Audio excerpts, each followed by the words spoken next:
한 주간 가장 주목받은 과학 소식을 되돌아보는 사이언스 핫파이브 시간입니다. 네, 이번 주에는 어떤 이야기가 시청자들의 주목을 받았는지 양우영 기자와 함께 알아보겠습니다. 어서 오세요. 안녕하세요.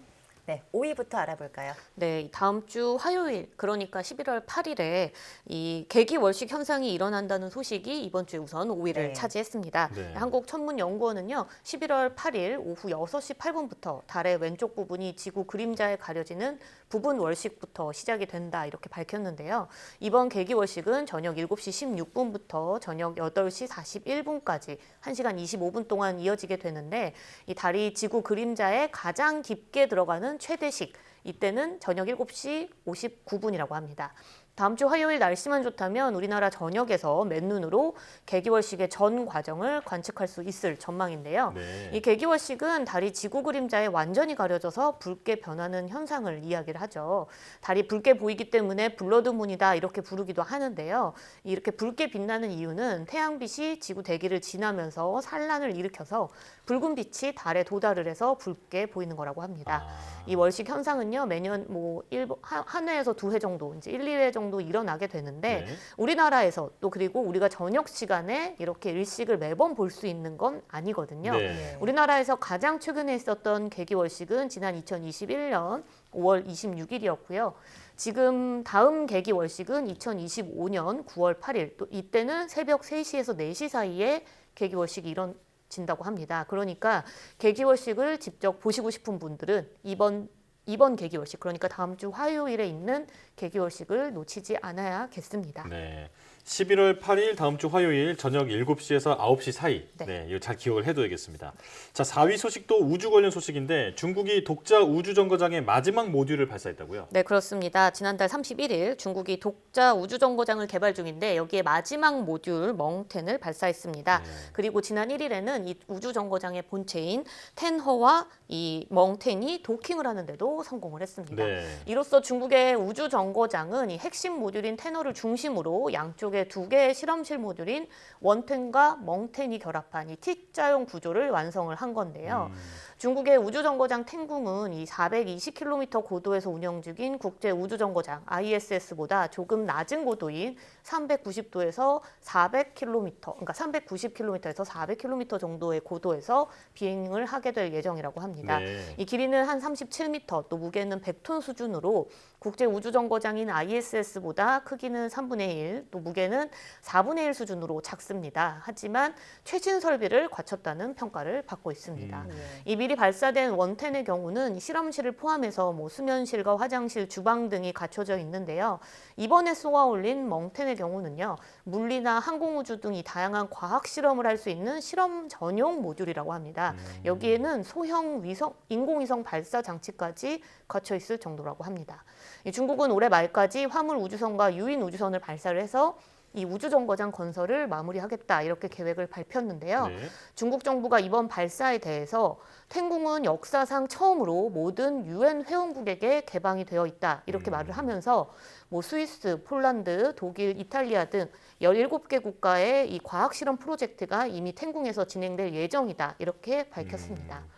현재 운행 중인 국제 우주정거장 이 ISS가 노후화로 인해서 2030년쯤에는 운영을 중단할 예정이거든요. 네. 그러니까 텐궁이 앞으로 인류 유일의 우주정거장이 될 가능성이 큰 상황입니다. 네. 다음 소식은 3위인데요. 역시 코로나19 소식이네요. 네. 7차 유행이 이미 시작될 때는 징후가 나오고 있다고요. 네, 그렇습니다. 우선 이번 주 신규 환자 4, 5만 명대로 왔다 갔다 예. 하고 있죠. 이게 일주일 전하고 비교하면 분명한 증가세가 있다는 것을 확인을 할 수 있습니다. 네. 실제로 또 지난주 하루 평균 코로나19 신규 환자도 살펴보니 한 3만 3천여 명이었는데 이게 그 전주보다도 35.5%나 증가한 수치라고 합니다. 네. 또 환자 한 명이 주변 사람 몇 명을 감염시키는지를 보여주는 이 감염 재생산 지수도 2주 연속 1을 넘겼고 또 주간 코로나19 위험도 역시 6주 만에 다시 중간으로 올라선 상황입니다. 이 방역 당국은요, 면역력 감소와 함께 현재 추워지고 있는 날씨 때문에 실내 활동도 늘고 이동량 또한 늘고 있는 것이 이번 이 증가세의 원인으로 꼽고 있는데요. 전문가들 사이에서는 이미 7차 유행이 시작됐다라는 분석도 나오고 있다고 합니다. 특히 정재훈 교수의 경우는 지금의 환자 증가세는 일시적 현상이 아니다 이렇게 밝히면서 지난주부터 우리는 이미 7차 유행이 시작된 것으로 봐야 한다 이렇게 밝히기도 했는데요. 네. 특히 이번 7차 유행은 앞선 유행이 이제 특정 어떤 변이들이 주도했던 것과 다르게 다양한 오미크론 하위 변이가 동시다발적으로 유행하는 게 아주 특이한 부분이라고 합니다. 네. 6차 유행을 이끌었던 BA.5 변이 검출률이 현재 다시 점차 늘어나고 있는 상황에서 BF7과 BQ 등 이 다양한 세부 계통 변이 또한 꾸준히 검출되고 있는 상황인 건데요.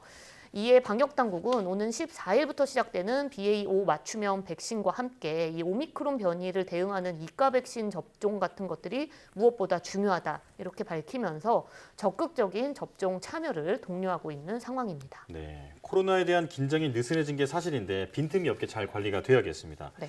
자, 이제 2위 소식인데 이태원 참사 관련 소식이 계속 이어지고 있습니다. 이번 참사를 계기로 심폐소생술 등의 그 응급 교육에 대한 관심이 커지고 있다고요. 네, 맞습니다. 이번 이태원 참사의 사망 원인 대부분이 외부 압력에 의한 심장박동 정지로 추정이 되고 있죠. 네. 이 안타까운 사고를 접한 뒤 만약 나도 그 상황에 있었다면 어떻게 해야 했을까 이런 생각을 하는 사람들이 많아지면서 심폐소생술을 배우려는 사람 또한 늘고 있습니다. 네. 관련 영상을 찾아보거나 또 교육을 신청하는 경우가 늘고 있는 건데요.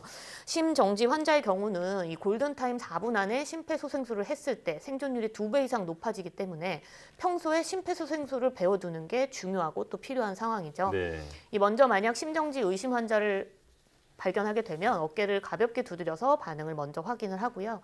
반응이 없으면 즉시 119에 신고를 해야 합니다. 또 환자의 얼굴과 가슴에서 호흡이 있는지 없는지 확인을 한 뒤 호흡이 만약 없다면 환자를 평평한 곳에 눕히고 가슴 아래쪽 정중앙에 깍지를 낀 두 손으로 손바닥에 대고 체중을 실어서 압박을 하면 된다고 합니다.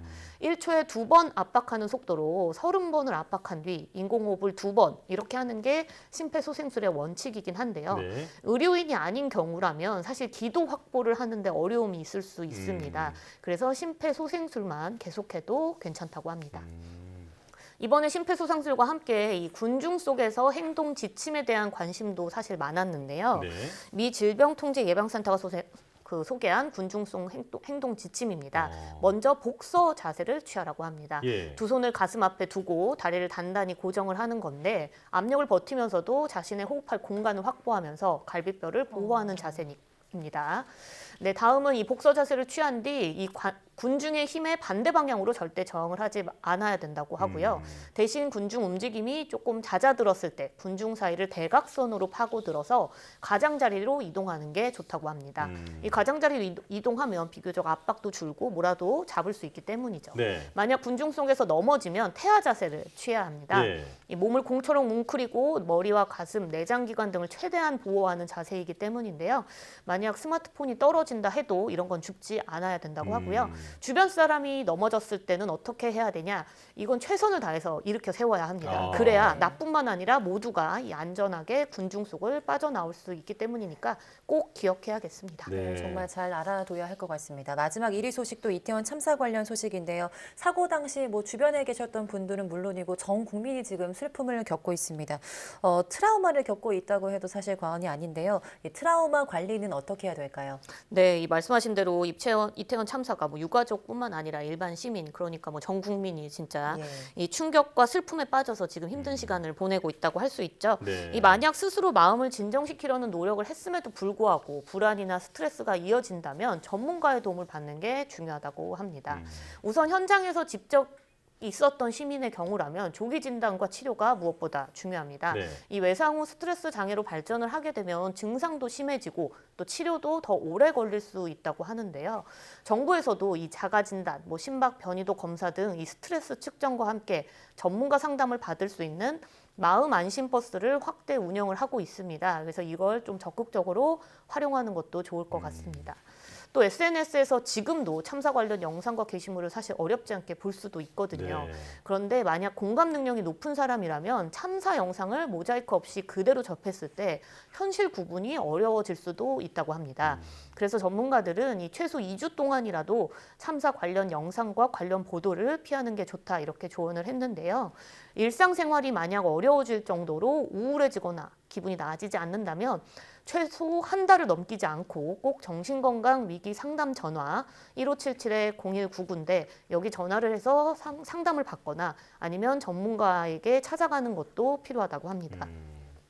또 갑자기 긴장이 되거나 괴로운 장면이 다시 떠올라서 이 너무 힘든 순간을 보낼 때는 이때 적용하기 좋은 안정화 기법도 있다고 합니다. 네. 우선 뭐 복식 포급을 하거나 또 착지법, 또 팔을 교차해서 스스로를 좀 안아주는 나비 포옹법 등이 마음을 안정시키는 데 도움이 된다고 하니까 이 부분 역시 기억해두면 좋을 것 같습니다. 네. 자, 지금은 서로가 서로를 보듬을 때잖아요. 응원과 위로가 모이면 우리 사회가 이 상처를 잘 이겨낼 수 있을 거라고 믿습니다. 네, 여기까지 듣겠습니다. 사이언스 하파이브 양회영 기자와 함께했습니다. 고맙습니다.